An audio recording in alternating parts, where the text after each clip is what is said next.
कुछ लोग ऐसे होते हैं जिनके मन में बार बार गंदे और वासना के विचार उठते रहते हैं। आज के इस वीडियो में हम आपको एक कथा के माध्यम से बताएंगे कि स्वयं बजरंग बली हनुमान जी ने इन विचारों को रोकने के लिए क्या मार्ग बताया है। तो आइए मैं आपको वह कथा सुनाता हूँ। नमस्कार दोस्तों, आपका फिर से स्वागत है हमारे YouTube चैनल पर। आज की कथा में हम जानेंगे कि कैसे हनुमान जी ने देवर्षि नारद के प्रश्नों का उत्तर दिया। जब नारद जी इंद्रलोक गए तो उन्होंने देखा कि इंद्रदेव रंभा, उर्वशी और मेनका के साथ भोगविलास में मग्न थे। नारद जी जैसे ही वहां पहुंचे, इंद्रदेव उनसे मिलने तक नहीं आए। नारद जी को यह देखकर बहुत दुख हुआ। उनके मन में यह प्रश्न उठा कि लोग विषय भोग में इतना क्यों डूबे रहते हैं। तब नारद जी ने सोचा, अगर कोई ऐसा हो जिसने अभी तक विषय भोग न किया हो, वही मुझे इस प्रश्न का उत्तर दे सकता है।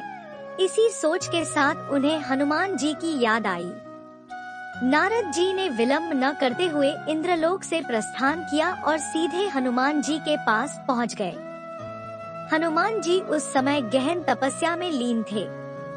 जैसे ही नारद मुनि वहां पहुंचे, हनुमान जी ने अपनी आंखें खोली और मुस्कुराते हुए कहा, हे नारायण भक्त देवर्षि नारद जी, आज आप हमारे पास आए हैं। क्या कोई अनहोनी हो गई है? क्या मुझसे या किसी और से कोई गलती हो गई? नारद जी ने तुरंत उत्तर दिया, हे संकट मोचन हनुमान, ऐसी कोई अनहोनी नहीं हुई। लेकिन मेरे मन में एक प्रश्न है और मैं जानता हूँ कि आप ही इसका सही उत्तर दे सकते हैं। हनुमान जी ने कहा, कहिए देवर्षि नारद जी, आपका वह प्रश्न क्या है? नारद जी बोले, हे महाबली हनुमान, आपने आज तक किसी भी स्त्री को स्पर्श तक नहीं किया है। आपने किसी के साथ विषय भोग में कभी हिस्सा नहीं लिया। लेकिन जब मैं इंद्रलोक गया तो इंद्रदेव मुझसे मिलने तक नहीं आए, क्योंकि वे रंभा, मेनका और उर्वशी के साथ वासना में व्याप्त थे। तब मेरे मन में यह प्रश्न उठा कि मनुष्य के मन में यह वासना के विचार क्यों उठते हैं और इन्हें कैसे रोका जा सकता है। हनुमान जी ने गंभीर होकर कहा, हे देवर्षि नारद जी, आपका प्रश्न बहुत महत्वपूर्ण है। मैं आपको इसका उत्तर दूंगा, लेकिन इसके लिए आपको एक कथा सुननी होगी। नारद जी ने उत्सुकता से कहा, ठीक है, हे संकट मोचन हनुमान, मैं उस कथा को पूरे मन और लगन के साथ सुनूंगा और इसे संपूर्ण वैकुंठ लोक में साझा करूंगा। हनुमान जी ने कथा सुनाना प्रारंभ किया। मित्रों, आगे बढ़ने से पहले अगर आप हनुमान जी के सच्चे भक्त हैं, तो सच्ची श्रद्धा से कमेंट में जय हनुमान जरूर लिखें। हनुमान जी आपकी सभी मनोकामनाएं पूरी करेंगे। हनुमान जी ने मुस्कुराते हुए नारद जी से कहा, हे देवर्षि, अब मैं आपको उस कथा का शेष भाग सुनाता हूँ। हनुमान जी ने आगे बताया कि महर्षि ने उस युवक की बात सुनकर गहरी सांस ली और गंभीर स्वर में कहा, हे युवक, यह समस्या केवल तुम्हारी नहीं है। यह हर उस मनुष्य की समस्या है जो अपने मन को वश में नहीं रख पाता। लेकिन याद रखो, मन को दोष देना उचित नहीं है। मन एक प्रवाह है और प्रवाह को नियंत्रित करना तुम्हारे हाथ में है। महर्षि ने युवक से पूछा, तुम्हें पता है कि काम वासना का विचार सबसे अधिक कब आता है? युवक ने सिर झुकाकर कहा, गुरुजी, जब मैं अकेला होता हूँ तब मेरे मन में ये विचार सबसे अधिक आते हैं। महर्षि ने युवक के उत्तर पर सहमति जताते हुए कहा, यह स्वाभाविक है। जब मन खाली होता है तब यह बुरी आदतों और विचारों का घर बन जाता है। लेकिन इसका उपाय भी है। महर्षि ने समझाना शुरू किया, वासना कोई बुरी बात नहीं है। यह एक प्राकृतिक भाव है। जैसे भूख लगना या प्यास लगना, वैसे ही यह भी मनुष्य का एक स्वाभाविक गुण है। समस्या तब शुरू होती है जब हम इसे नियंत्रित नहीं कर पाते। तुम्हें समझना होगा कि वासना हमारे जीवन में सिर्फ एक जरूरत का संकेत है, लेकिन जब यह जरूरत हमारे जीवन का केंद्र बन जाए तब यह विनाशकारी हो जाती है। युवक ने बेचैनी से पूछा, गुरुजी, तो मैं इसे नियंत्रित कैसे करूं? महर्षि ने युवक को शांत स्वर में उत्तर दिया, सबसे पहले तुम्हें अपनी ऊर्जा को सही दिशा में लगाना होगा। अपने मन को व्यस्त रखो। जब तुम्हारा मन खाली होगा तभी यह गंदे विचारों की ओर भटकेगा। ध्यान करो, साधना करो और अपनी ऊर्जा को किसी रचनात्मक कार्य में लगाओ। मन को हमेशा ऊंचे विचारों और सत्कर्मों में व्यस्त रखो। महर्षि ने युवक से आगे कहा, दूसरा उपाय यह है कि अपने अंदर संतुलन लाओ। जब भी तुम्हारे मन में गंदे विचार आए तो उन्हें दबाने की कोशिश मत करो। इसके बजाय उन्हें समझो। यह सोचो कि यह विचार क्यों आया और इसके पीछे कौन सी कमी छिपी है। अगर तुम इसे समझ लोगे तो यह विचार तुम्हें परेशान नहीं करेगा। हनुमान जी ने आगे नारद जी को बताया कि महर्षि ने युवक से कहा, काम वासना कोई बुराई नहीं है, यह मानव की प्रवृत्ति है, लेकिन इसे सही दिशा देना ही हमारे जीवन को सुखद और सफल बनाता है। काम वासना का दुरुपयोग ही समस्या है। जब लोग इसे छिपाते हैं, इसे दबाते हैं या गलत तरीके से उपयोग करते हैं, तभी यह विनाशकारी बन जाती है। इसे समझो और इसका सही मार्ग चुनो। युवक ने महर्षि के चरणों में झुकते हुए कहा, गुरुजी, आपने मेरी आंखें खोल दी। मैं अब से अपनी ऊर्जा को सही दिशा में लगाऊंगा और अपने मन को गंदे विचारों से मुक्त करने की कोशिश करूंगा। हनुमान जी ने नारद जी से कहा, हे देवर्षि, यही उस युवक की समस्या का समाधान था और यह समाधान हर उस व्यक्ति के लिए है जो अपने मन को शांत करना चाहता है। वासना को समझो, इसे सही दिशा दो और अपने जीवन को उज्जवल बनाओ। हनुमान जी की इस कथा को सुनकर नारद जी का मन शांत हो गया। उन्होंने कहा, हे संकट मोचन हनुमान, आपने मेरे प्रश्न का उत्तर दे दिया। अब मैं यह कथा संपूर्ण वैकुंठ लोक में सुनाऊंगा ताकि हर कोई इस सत्य को समझ सके। मित्रों, यह कथा हमें यह सिखाती है कि कोई भी भावना बुरी नहीं होती, बस उसे सही दिशा में उपयोग करना महत्वपूर्ण है। अगर आप हनुमान जी के सच्चे भक्त हैं, तो श्रद्धा से जय हनुमान कमेंट जरूर करें। हनुमान जी आपकी सभी मनोकामनाएं अवश्य पूर्ण करेंगे। हनुमान जी ने नारद जी से कहा, हे देवर्षि नारद, महर्षि ने युवक को जो कथा सुनाई उसमें गहरी सीख छिपी है। सुनिए ध्यान पूर्वक। महर्षि ने युवक को बताया, एक समय की बात है। एक आश्रम में गुरु और उनके कई शिष्य रहते थे। ये शिष्य रोजाना आश्रम के पास के गांव देवरिया में भिक्षा मांगने जाया करते थे। रास्ते में एक नदी पड़ती थी, जहां वे कुछ देर रुककर अपनी थकान मिटाते और फिर गांव की ओर बढ़ जाते थे। हनुमान जी ने आगे कहा, हे देवर्षि, एक दिन एक शिष्य ने देखा कि नदी के पास एक युवक एक पेड़ के पीछे छिपा हुआ था। वह शिष्य उत्सुकतावश उस युवक के पास गया और पूछा, भाई, तुम यहाँ पेड़ के पीछे छिपकर क्या देख रहे हो?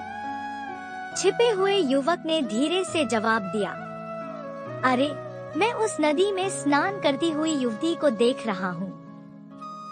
शिष्य ने उसकी बात सुनी और हैरानी से पूछा, लेकिन ऐसा करना गलत है। तुम उसकी मर्यादा का उल्लंघन कर रहे हो। क्या तुम जानते हो कि यह सब तुम्हारे मन को और अशांत कर देगा? वह युवक बोला, मैं जानता हूँ कि यह गलत है, लेकिन मैं खुद को रोक नहीं पाता।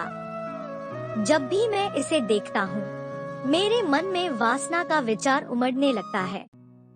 मैं इससे बच नहीं पाता। शिष्य ने यह बात अपने गुरु को बताई। गुरु ने उसकी समस्या को समझा और उस युवक को आश्रम बुलवाया। जब युवक गुरु के सामने आया तो उसने सिर झुकाकर कहा, गुरुजी, मुझे क्षमा करें। मुझे समझ नहीं आता कि मैं इन विचारों से खुद को कैसे बचाऊं। गुरु ने उसे शांत स्वर में कहा, वत्स, तुम्हारी समस्या स्वाभाविक है, लेकिन इसका समाधान भी है। मनुष्य का मन खाली स्थान में भटकने लगता है।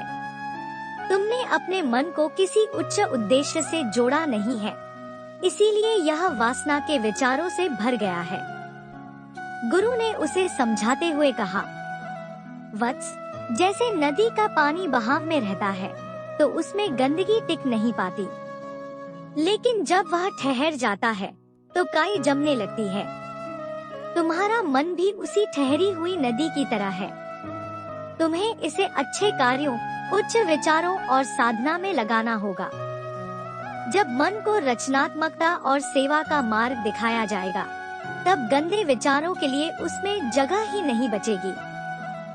हनुमान जी ने नारद जी से कहा, हे देवर्षि, गुरु ने उस युवक को एक और महत्वपूर्ण बात बताई। उन्होंने कहा कि काम वासना को जड़ से समाप्त करने का तरीका है इसे समझना और स्वीकार करना। वासना का विचार अपने आप में गलत नहीं है, यह तो हमारी ऊर्जा का एक रूप है। समस्या तब होती है जब हम इसे अनुशासनहीन रूप में उपयोग करते हैं। गुरु ने युवक को आगे कहा, वत्स, यह देखना कि वासना के विचार क्यों आते हैं तुम्हें उनके समाधान तक ले जाएगा। जब भी ऐसा विचार आए, अपनी ऊर्जा को सेवा, ध्यान और साधना में लगाओ। इससे तुम्हारी चेतना उच्च स्तर तक उठेगी। युवक ने गुरु की बात को ध्यानपूर्वक सुना और कहा, गुरुजी, आपने मेरी आंखें खोल दी। अब मैं अपनी ऊर्जा को सही दिशा में लगाऊंगा और इन विचारों पर विजय प्राप्त करूंगा। हनुमान जी ने नारद जी को बताया, हे देवर्षि, यह कथा यह सिखाती है कि मनुष्य को अपनी इच्छाओं को समझना चाहिए और उन्हें सही दिशा में उपयोग करना चाहिए। गंदे विचारों को रोकने का सबसे अच्छा तरीका है अपने मन और ऊर्जा को अच्छे कार्यों में लगाना। हनुमान जी ने नारद जी से कहा, इस कथा को सुनकर तुम इसे लोक कल्याण के लिए साझा कर सकते हो, ताकि हर कोई यह समझ सके कि वासना को नकारने या दबाने के बजाय इसे सही मार्ग दिखाना ही सच्चा समाधान है। मित्रों, यह कथा हमें यह सिखाती है कि जीवन की समस्याओं का समाधान हमारे भीतर ही छिपा है। अगर आप हनुमान जी के भक्त हैं, तो सच्ची श्रद्धा से जय हनुमान जरूर लिखें। हनुमान जी आपकी सभी मनोकामनाएं अवश्य पूर्ण करेंगे। हनुमान जी ने नारद जी से कहा, हे देवर्षि नारद जी, अब सुनिए उस गुरु और शिष्य की कथा का अगला भाग। गुरु ने शिष्य को एक दिन अपने पास बुलाया और शांत स्वर में पूछा, वत्स, क्या बात है? आजकल तुम्हारा ध्यान शिक्षा में नहीं लग रहा। आश्रम के कार्यों में भी तुम्हारी रुचि नहीं दिखती। क्या तुम्हारे मन में कोई अशांति है? शिष्य ने सिर झुका लिया। वह गुरु से कुछ नहीं कह सका। गुरु ने उसकी खामोशी देखी और बोले, वत्स, यदि तुम अपनी समस्या मुझसे साझा नहीं करोगे तो मैं तुम्हारी सहायता कैसे कर पाऊंगा? सच बोलने से डरो मत। शिष्य की आंखें भर आईं। वह गुरु के चरणों में गिर पड़ा और फूट फूट कर रोने लगा। उसने कहा, गुरुजी, मैं क्षमा चाहता हूँ। मेरे मन पर गंदे विचारों का भार है। मैं हर दिन नदी पर जाकर उन युवतियों को छिपकर देखता हूँ। उनकी सुंदरता ने मेरे मन को जकड़ लिया है। मैं जानता हूँ कि यह गलत है, लेकिन मैं खुद को रोक नहीं पा रहा। मेरे मन में बार बार वही दृश्य चलते रहते हैं। मुझे क्षमा करें गुरुजी। गुरु ने गंभीरता से उसकी बात सुनी और शांति से बोले, वत्स, यह ठीक है कि तुमने अपने मन की बात मुझसे साझा की। अब मैं तुम्हारी सहायता करूंगा। ध्यान दो, मनुष्य का मन बहुत चंचल होता है। जब वह किसी वस्तु या विचार से प्रभावित होता है तो वह बार बार उसी ओर भागता है। लेकिन तुम मन के इस प्रवाह को रोक सकते हो। मैं तुम्हें एक उपाय बताऊंगा, लेकिन पहले मुझे एक कार्य करना होगा। गुरु ने शिष्य को अगले दिन सुबह जल्दी उठकर अपने पास आने को कहा। शिष्य ने गुरु की बात मान ली। अगले दिन गुरु ने उसे एक मिट्टी का घड़ा दिया और कहा, वत्स, इस घड़े को पानी से भरकर मेरे पास लाओ। लेकिन याद रखना, इस घड़े में पानी एक बूंद भी गिरना नहीं चाहिए। शिष्य ने घड़ा लिया और नदी की ओर चल पड़ा। वह रास्ते भर बहुत सावधानी से चलता रहा ताकि पानी गिर न जाए। नदी पर पहुंचकर उसने घड़ा भरा और उतनी ही सावधानी से वापस लौटा। गुरु ने मुस्कुराते हुए पूछा, वत्स, क्या घड़े में से पानी गिरा? शिष्य ने गर्व से कहा, नहीं गुरुजी, मैंने बहुत ध्यान रखा। गुरु ने फिर पूछा, अच्छा वत्स, जब तुम नदी पर थे तब क्या तुमने उन युवतियों को देखा? शिष्य ने तुरंत जवाब दिया, नहीं गुरुजी, मेरा सारा ध्यान इस बात पर था कि घड़े से पानी न गिरे। गुरु ने तब गहरी बात कही, वत्स, ठीक इसी तरह तुम्हें अपने जीवन में भी करना होगा। जब तुम्हारा ध्यान किसी उच्च लक्ष्य या कार्य पर होता है तो तुम्हारा मन गंदे विचारों में भटकता नहीं। समस्या तब होती है जब मन खाली हो या किसी उद्देश्य से जुड़ा न हो। यदि तुम अपने मन को एक पवित्र और ऊंचे उद्देश्य से बांध लोगे तो तुम्हारे मन से ये गंदे विचार स्वतः ही दूर हो जाएंगे। हनुमान जी ने नारद जी को समझाते हुए कहा, हे देवर्षि, यह कथा हमें सिखाती है कि मनुष्य का मन चंचल है, लेकिन उसे नियंत्रित किया जा सकता है। गंदे विचार तब आते हैं जब हमारा ध्यान भटकता है। यदि हम अपने जीवन में किसी उच्च उद्देश्य, सेवा या साधना का मार्ग चुने तो ये विचार हमारे पास आने का साहस नहीं कर सकते। हनुमान जी ने नारद जी से कहा, हे देवर्षि नारद जी, अब सुनिए उस गुरु और शिष्य की कथा का वह भाग जो मनुष्य की सबसे बड़ी समस्या, मन के अस्थिरता को समझाता है। गुरु ने शिष्य को ध्यान से देखा, उसके अश्रुपूरित चेहरे को देखा और एक गहरी सांस ली। फिर गुरु ने कहा, वत्स, यह तुम्हारी सबसे बड़ी समस्या नहीं है कि तुम बार बार अपने वादे से मुकरते हो। सबसे बड़ी समस्या यह है कि तुम अपने मन को पहचान नहीं पाए हो। मन का स्वभाव चंचल है। यह बार बार तुम्हें उसी ओर ले जाएगा जहां से तुम उसे हटाना चाहते हो। लेकिन यह तुम्हारे ऊपर है कि तुम इसे काबू में कैसे लाओगे। शिष्य ने रोते हुए कहा, गुरुदेव, मैं आपके कहे हर उपाय को अपनाने की कोशिश करता हूँ, लेकिन मेरे विचार मुझे बार बार भटका देते हैं। मैं हर बार हार जाता हूँ। कृपया मुझे कोई ऐसा मार्ग दिखाइए जिससे मैं अपने मन को शांत कर सकूं। गुरु ने शिष्य को शांत करने के लिए कहा, वत्स, कल से हम एक विशेष साधना करेंगे। अब जाओ, आराम करो। कल सुबह तुम एक नई यात्रा पर चलने के लिए तैयार हो जाओ। अगली सुबह गुरु ने शिष्य को बुलाया और कहा, आज से तुम मेरे साथ जंगल में रहोगे। आश्रम के सभी कार्य और जिम्मेदारियां मैं दूसरों को सौंप दूंगा। अब तुम केवल मेरे साथ ध्यान और साधना करोगे। गुरु और शिष्य जंगल में गए। वहाँ गुरु ने शिष्य को सिखाया कि कैसे अपने विचारों को नियंत्रित करना है। वह उसे हर सुबह सूर्योदय के समय ध्यान करने के लिए कहते और कहते, जब भी कोई गंदा विचार तुम्हारे मन में आए, उसे मत रोको। उसे स्वीकार करो, उसे देखो और फिर उससे अलग हो जाओ। जैसे नदी में बहते हुए पानी को हम देखते हैं, वैसे ही अपने विचारों को बहने दो। उनसे जुड़ने की कोशिश मत करो। हनुमान जी ने नारद जी को समझाते हुए कहा, हे देवर्षि, गुरु ने शिष्य को यह सिखाने की कोशिश की कि गंदे विचारों से लड़ने के बजाय उन्हें समझना और स्वीकार करना आवश्यक है, क्योंकि लड़ाई करने से वे और मजबूत हो जाते हैं। धीरे धीरे शिष्य ने गुरु के मार्गदर्शन में अपने विचारों को समझना शुरू किया।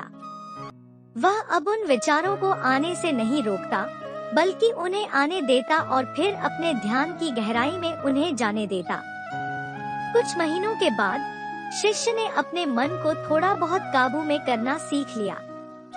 एक दिन गुरु ने शिष्य से कहा, वत्स, अब तुमने एक महत्वपूर्ण बात समझ ली है। तुम्हारे गंदे विचार तुम्हारे मन की ऊर्जा है। यदि तुम उन्हें अपने उद्देश्य की ओर मोड़ दोगे, तो यही ऊर्जा तुम्हारे लिए शक्ति बन जाएगी। लेकिन यदि तुम उन्हें दबाने या छिपाने की कोशिश करोगे, तो वे तुम्हें भीतर से खा जाएंगी। शिष्य ने गुरु के चरणों में झुककर कहा, गुरुदेव, अब मैं समझ गया हूँ। मेरा मन मेरा शत्रु नहीं है। यह तो मेरा साथी है, लेकिन केवल तब जब मैं इसे सही दिशा में ले जाऊं। अब मैं अपनी ऊर्जा को सही कार्यों में लगाऊंगा। हनुमान जी ने अंत में कहा, हे देवर्षि नारद जी, यह कथा हमें सिखाती है कि मनुष्य का मन बहुत शक्तिशाली है। यदि इसे सही दिशा दी जाए, तो यह मनुष्य को देवता बना सकता है। लेकिन यदि इसे गलत विचारों में उलझा दिया जाए, तो यही मन उसे राक्षस बना सकता है।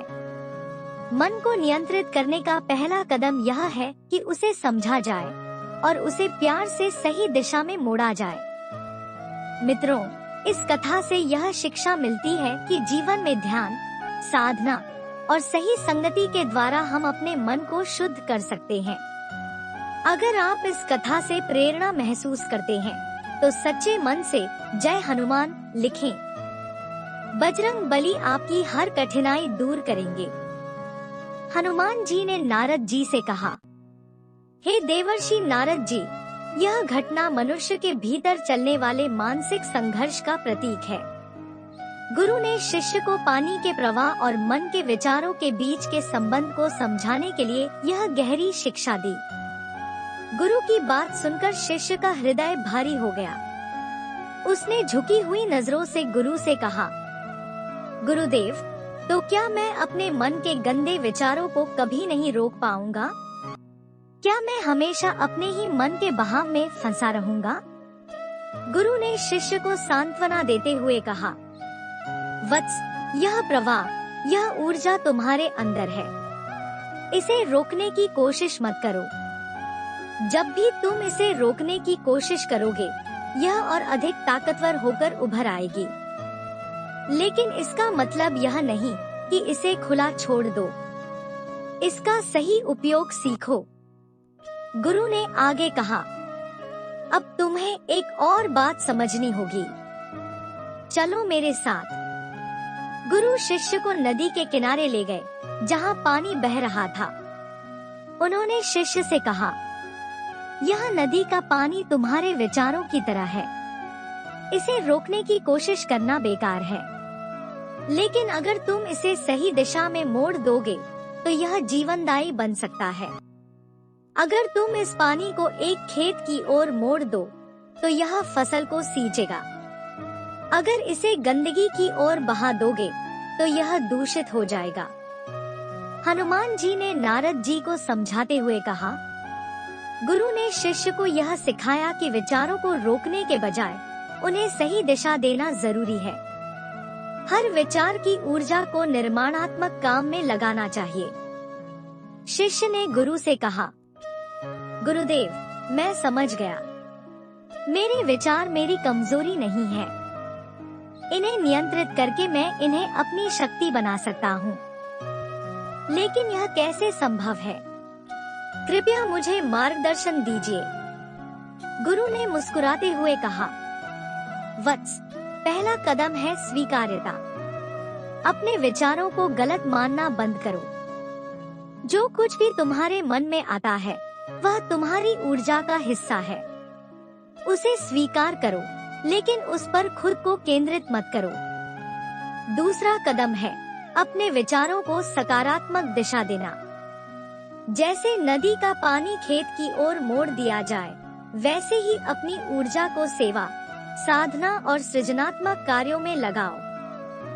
गुरु ने आगे कहा, एक और बात याद रखो, जैसे पौधों को पानी की जरूरत होती है, वैसे ही तुम्हारे विचार तुम्हारे मानसिक विकास के लिए जरूरी है।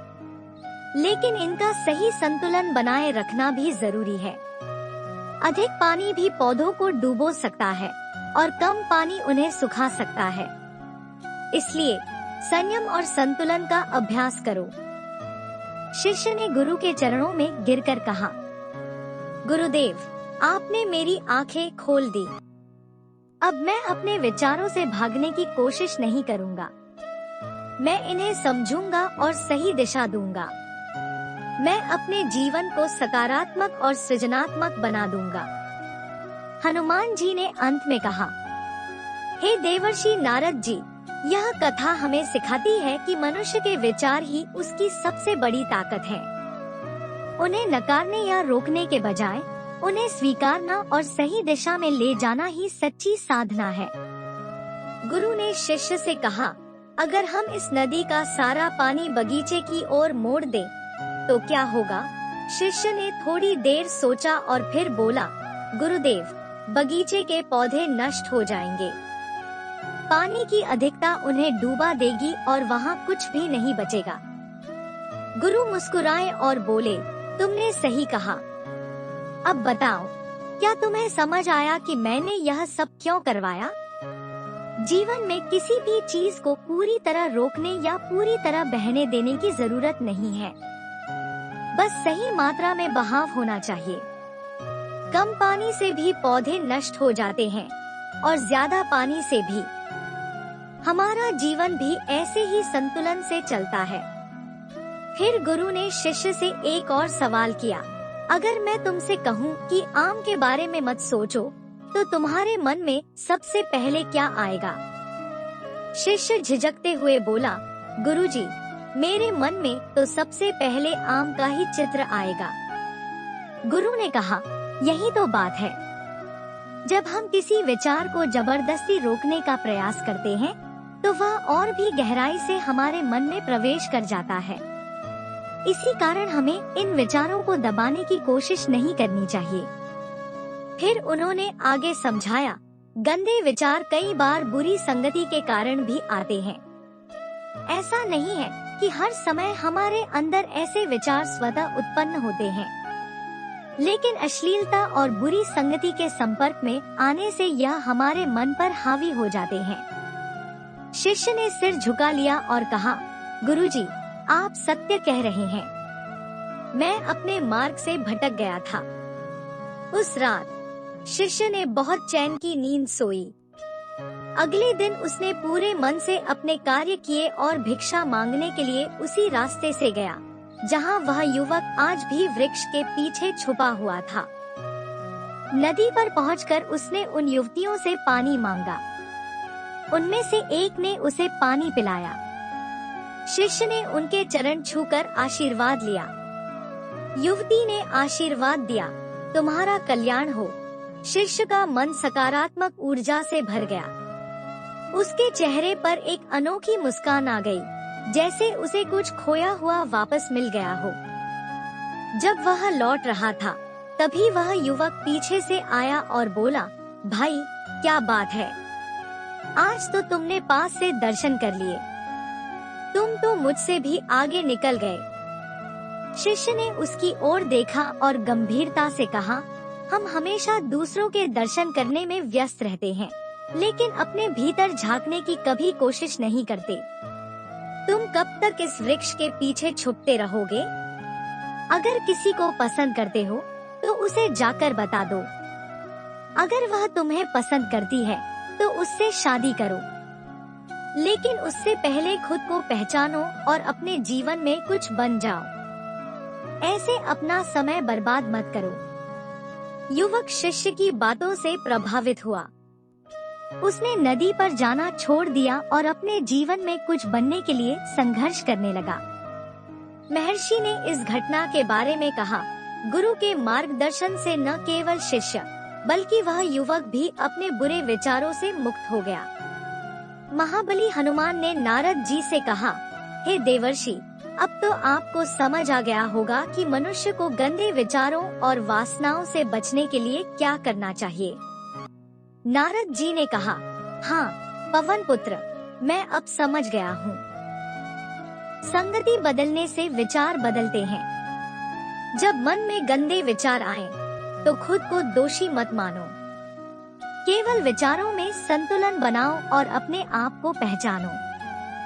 मित्रों, यह कहानी हमें सिखाती है कि सही संगति, आत्मनिरीक्षण और संतुलन से जीवन के कठिन से कठिन विचारों को बदला जा सकता है। अगर आपको यह कहानी प्रेरणादायक लगी तो कमेंट में जय हनुमान जरूर लिखें।